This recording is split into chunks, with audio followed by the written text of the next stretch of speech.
El asno, el buey y el labrador. Un labrador muy rico tenía varias casas de campo, donde criaba muchos ganados de toda especie. Vivía en una de ellas con su mujer y sus hijos y poseía como Salomón el don de entender la lengua en que hablaban los animales. Aunque le era imposible interpretarla a los demás, so pena de perder la vida. Tenía en la misma cuadra un buey y un asno, y cierto día que contemplaba los juegos infantiles de sus hijos, oyó que el buey le dijo al asno: «No puedo menos que mirarte con envidia al considerar lo mucho que descansas y lo poco que trabajas. Un mozo te cuida, te da buena cebada para comer y para beber agua pura y cristalina. Y si no llevaras a nuestro amo en los cortos viajes que hace de distinta manera, y mi condición es tan desgraciada como agradable la tuya. A las 12 de la noche me atan a una carreta, trabajo hasta que las fuerzas me faltan, y el labrador, sin embargo, no cesa de castigarme, y luego por la noche me dan de comer unas malas habas secas. ¿Ya ves que tengo la razón al envidiar tu suerte?» El asno no interrumpió al buey, pero cuando acabó de hablar le dijo: «Con razón tenéis fama de tontos, tú y todos los de tu especie. Dais la vida en provecho y beneficio de los hombres y no sabéis sacar partido de vuestras facultades. Cuando os quieren uncir al arado, ¿por qué no das buenas cornadas y unos cuantos mugidos que asusten a los hombres, te echas al suelo y te niegas a moverte? Si así lo hiciera, ya verías cómo te tratarían mejor. Si sigues los consejos que te doy, notarás un cambio favorable y me agradecerás lo que te propongo». El buey prometió obedecerle, y el amo no perdió de la conversación ni una sola palabra. A la mañana siguiente, muy temprano, fue en busca del buey y el gañán. El animal siguió exactamente los consejos del asno. Dio tremendos mugidos, no quiso comer, se echó al pie del pesebre, y el labrador, creyendo que estaba enfermo, fue a dar parte a su amo de lo que sucedía. El labrador comprendió el efecto de las indicaciones del asno, y a fin de castigar a este último como merecía, le dijo al mozo: «Lleva al campo el asno en vez del buey, y hazle que trabaje bien». Dicho y hecho, el asno tiró todo el día del arado y de la carreta, y recibió además tantos golpes que cuando volvió por la noche a la cuadra no podía sostenerse. El buey, sin embargo, estaba muy contento. Había comido bien y descansado todo el día. Así es que se apresuró a bendecir y dar nuevas gracias al asno cuando este último entró en la cuadra. El asno no le respondió ni una palabra y decía para sí: «Yo tengo la culpa de lo que me sucede, soy un imprudente, vivía contento y dichoso, y como mi astucia no encuentre un nuevo medio de salir de esta situación, voy a perder el pellejo». Y medio muerto de cansancio se dejó caer en el suelo. Al llegar a este punto de su narración, interrumpióse el gran visir y dijo a su hija: «¿Merecería ser tratada como el asno, puesto que pretendes curar un mal irremediable, o sea, llevar a cabo una empresa imposible?» Inquebrantable en sus propósitos, la generosa joven replicó que ningún peligro haríale desistir de poner en ejecución sus designios. «En ese caso», repuso el padre, «fuerza será hacer contigo lo que el labrador hizo con su mujer». ¿Qué fue lo que hizo?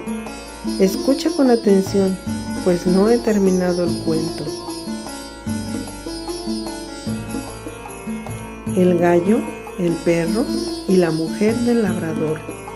El labrador, al ver al asno en estado tan deplorable, quiso saber lo que iba a pasar entre él y el buey, y acompañado de su mujer fue a la cuadra cuando el asno preguntaba a su compañero qué pensaba hacer al día siguiente.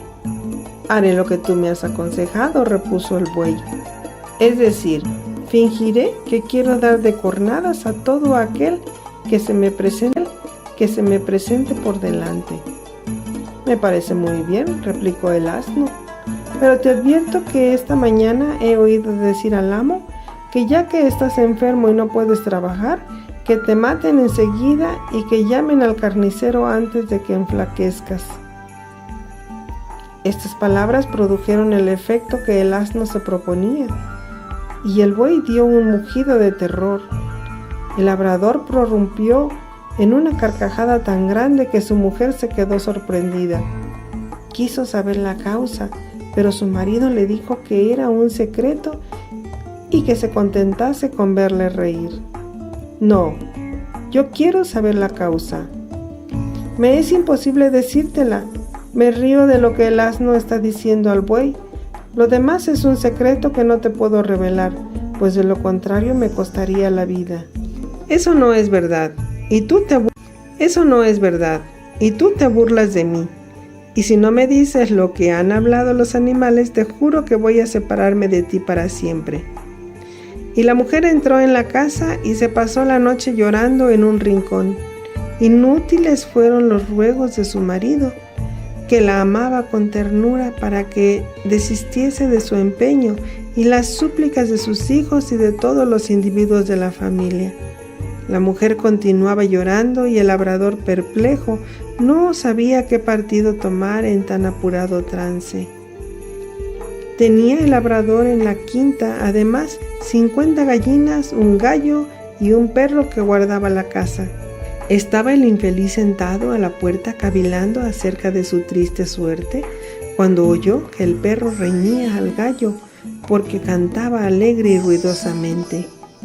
Has de saber, continuó diciendo el perro, su mujer se empeña en que le revele un secreto que le costará la vida, y es de temer que muera, porque quizá no tenga la firmeza para resistir a la obstinación de su esposa.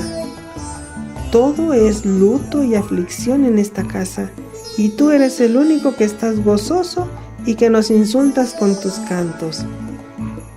Nuestro amo, replicó el gallo, puede salir si quiere muy fácilmente del apuro, que se encierre en un cuarto con su mujer, que le mida las costillas con una buena vara de fresno y no insistirá en saber el secreto. Si no lo hace, él tendrá la culpa de cualquier desgracia que le suceda. Apenas oyó el labrador estas palabras, fue en busca de un garrote y le pegó a su mujer con tal fuerza que ésta gritó al fin: «Déjame, por Dios, no volveré a preguntarte nada del secreto». El marido, al verla en razón, abrió la puerta, entró toda la familia y felicitó al marido por haber encontrado un medio de convencer a su esposa. «Hija mía», añadió el visir, «tú merecerías que se te tratase de la misma manera que a la mujer del labrador». «Padre mío», dijo Sherezade, «mi resolución es irrevocable y no me hará desistir de ella la historia que acabáis de contar. Yo podría referiros otras que os harían no oponeros a mi designio, y si el cariño paternal se resiste a mi súplica, iré yo misma a presentarme al sultán». Obligado al fin el visir por la firmeza del carácter de su hija, fue muy afligido a anunciar a Sarillar que aquella misma noche le presentaría a Sherezade. El sultán se llenó de asombro al considerar el sacrificio que le hacía el gran visir y la facilidad con que le entregaba a su propia hija. «Señor», respondió el visir, «ella misma se ha ofrecido voluntariamente. La muerte no la espanta y prefiere a la vida la honra de ser esposa de vuestra majestad. Pero ten entendido, visir, que mañana al devolverte a tu hija te ordenaré que le des muerte, y si no me obedeces, te juro que caerá de los hombros tu cabeza». «Señor», respondió el visir, «al cumplir con tal decreto se desgarrará mi corazón, pero aunque soy padre sabré acallar los gritos de la naturaleza y ejecutaré vuestras órdenes». El gran visir fue enseguida a decir a su hija que el sultán la esperaba, y Sherezade recibió la noticia con la mayor alegría, que en vano trató de comunicar a su afligido y desconsolado padre.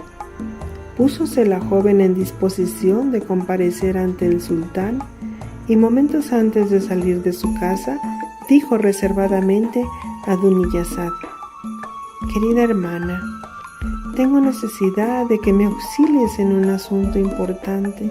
Voy a ser esposa del sultán. No te asuste la noticia y escúchame con calma. Cuando llegue a palacio, pediré a Sarillar que te permita pasar la noche en el aposento contiguo para que yo disfrute por última vez de tu compañía.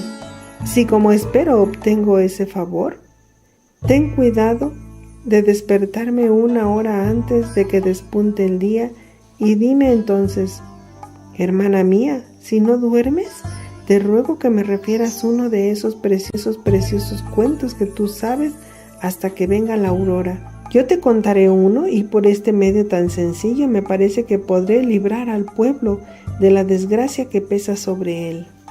Duniyazad ofreció cumplir con gusto cuanto su hermana le exigía. El gran visir condujo a Sheresade al palacio y se retiró después de haberla introducido en el departamento del sultán. El príncipe ordenó a la joven que se descubriese el rostro. Obedeció ésta y lo vio surcado de lágrimas. «¿Por qué lloras?», preguntó a su futura esposa. «Señor», respondió Sheresade, «tengo una hermana a quien amo con toda mi alma. Desearía que pasase la noche junto a mí para darle el último adiós. Creo que no me negaréis este último consuelo». Sarillar consintió en ello. Yazad fue instalada en un aposento inmediato a la cámara nupcial. 1 hora antes del alba, dirigió Duniyazad a su hermana el ruego convenido. Sheresade, en vez de responder directamente, pidió permiso al sultán para comenzar el cuento. Aquel se lo otorgó y entonces empezó de esta manera: El mercader y el genio. Señor, había en otros tiempos un mercader que poseía grandes riquezas en esclavos, tierras, mercancías y oro. Obligado de cuando en cuando a viajar para arreglar algunos asuntos de su comercio, montó un día a caballo, llevando buena provisión de galletas y dátiles para alimentarse en el desierto que iba a atravesar. Terminados sus negocios, emprendió el regreso a su casa. Al 4.º día de marcha sintióse tan sofocado por los ardorosos rayos del sol que calcinaban la tierra, que separándose un poco de su camino buscó la sombra bajo la copa de unos árboles que se divisaban a lo lejos. Al pie de un gran nogal encontró una fuente de agua cristalina y echando pie a tierra se dispuso a descansar. Sentóse junto al manantial y sacó del zurrón las provisiones que le quedaban. Al comer los dátiles arrojó a uno y otro lado los huesos y terminando su frugal desayuno, lavóse el rostro, las manos y los pies como buen musulmán y rezó su oración de costumbre. Estaba todavía de rodillas cuando se le apareció un genio de abierta con la nieve de los años y que adelantándose hacia él, espada en mano, le dijo con acento terrible: «Levántate, porque voy a matarte como tú acabas de matar a mi hijo». Asustado el mercader por la figura del monstruo y por sus tremendas palabras, le respondió temblando: «¡Ay, mi buen señor! ¿Qué crimen he cometido para merecer tal suerte? No conozco ni he visto jamás a vuestro hijo». «¿Pues qué? ¿Acaso no has arrojado los huesos de los dátiles?». «Es verdad, no puedo negarlo». «Pues bien», replicó el genio, «mi hijo que pasaba junto a ti recibió un hueso en un ojo y quedó muerto en el acto. No hay compasión para ti y voy a arrancarte la vida». vida. «Misericordia, Señor», exclamó el mercader. «Si he matado a vuestro hijo, lo hice inocentemente y soy digno del perdón». El genio, en vez de contestar, asió al mercader y derribándole al suelo levantó la espada para cortarle la cabeza, sin enternecerse por los lamentos de su víctima, que se acordaba de su esposa y de sus hijos. Cuando el mercader vio que el genio le iba a cortar la cabeza, dio un grito horrible y dijo: «Por favor, deteneos y oídme una palabra. Ya que vais a quitarme la vida, concededme un plazo que necesito para despedirme de mi familia, hacer testamento y arreglar mis asuntos, y juro por el Dios del cielo y de la tierra que volveré puntualmente para someterme a vuestra voluntad». Y cuando el genio: «Os pido un año, pasado el cual me encontraréis junto a este mismo árbol, dispuesto a renunciar a la vida». «¿Pones a Dios por testigo de tu promesa?». «Sí», replicó el mercader, «y podéis descansar en la fe de mi juramento». El genio, al oír estas palabras, desapareció, y el mercader, con el ánimo más tranquilo que al principio, montó a caballo y continuó su camino. Su mujer y sus hijos le recibieron con grandes demostraciones de alegría, pero el infeliz se echó a llorar con amargura al recordar el fatal juramento, y para explicar la causa de su tristeza refirió cuanto le había sucedido en el camino. La esposa y los hijos del mercader prorrumpieron en gritos de desesperación, y la casa toda presentaba un espectáculo conmovedor. El mercader pagó sus deudas, hizo regalos a sus amigos y limosnas a los pobres, dio libertad a sus esclavos de ambos sexos, dividió los bienes entre sus hijos, y como había transcurrido el año, le fue preciso partir. Es imposible describir la escena que tuvo lugar al despedirse el mercader de su familia, que quería morir con él y no separarse un momento de su lado. Después de muchas reflexiones y de inútiles consuelos, se desprendió de los brazos de su amante esposa y de sus hijos. Fue al sitio designado junto a la fuente, y allí esperó el genio. Después de muchas reflexiones y de inútiles consuelos, se desprendió de los brazos de su amante esposa y de sus hijos. Fue al sitio y allí esperó al genio, con la tristeza que es fácil de adivinar y propia de un hombre que va a morir. Sherezade, al llegar a este punto, notó que era de día, y como sabía que el sultán celebraba entonces el consejo, guardó silencio. Dunyazad exclamó: «¡Qué cuento tan maravilloso! Lo que queda es mejor todavía», dijo su hermana, «y te convencerías de ello si el sultán me dejase vivir hoy para continuar esta noche la interrumpida historia». Sariyar, lleno de curiosidad, accedió a la indicación. Levantóse y fue a presidir el consejo. El gran visir, entre tanto presa de cruel inquietud, no había podido dormir pensando en la triste suerte que le aguardaba a su hija. Su asombro no tuvo límites cuando le oyó de boca del sultán la fatal sentencia. Al día siguiente y a la hora convenida, dirigió Dunyazad a su hermana las palabras del día anterior, y el sultán añadió con impaciencia: «Sí, termina el cuento, porque anhelo ya saber su desenlace».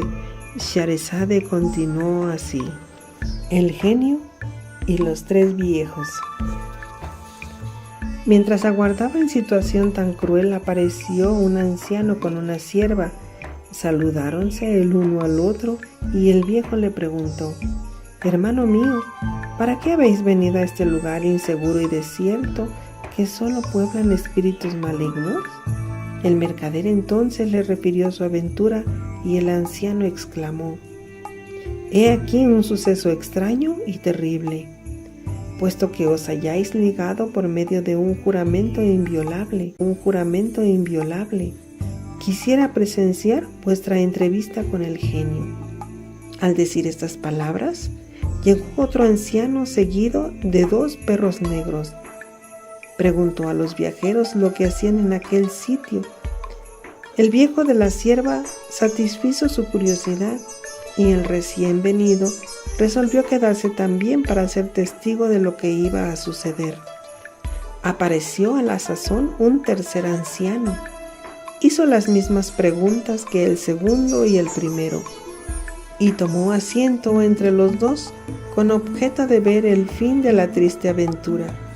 De repente, vieron a lo lejos un vapor espeso, parecido a un torbellino de polvo impulsado por el viento. Vapor que al acercarse a ellos se disipó, dejando ver la figura gigantesca del genio. Este se abrió en la mano al pobre mercader y le dijo, haciéndole de un brazo: «Levántate, que voy a matarte del mismo modo que tú has matado a mi hijo».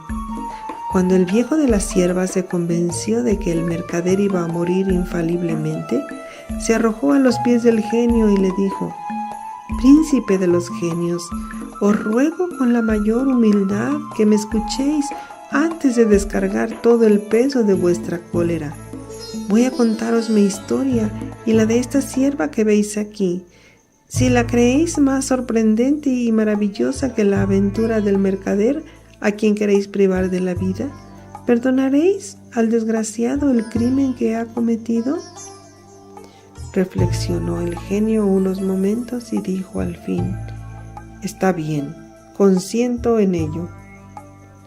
Al ver clarear el día, Sheresade interrumpió su narración y dijo dirigiéndose al sultán: «Señor, hora es ya de que os levantéis para asistir al consejo. Si lo tenéis a bien, mañana os contaré la historia del anciano y de la sierva». El sultán se levantó sin contestar, pero no dio al gran visir la orden de matar a su hija.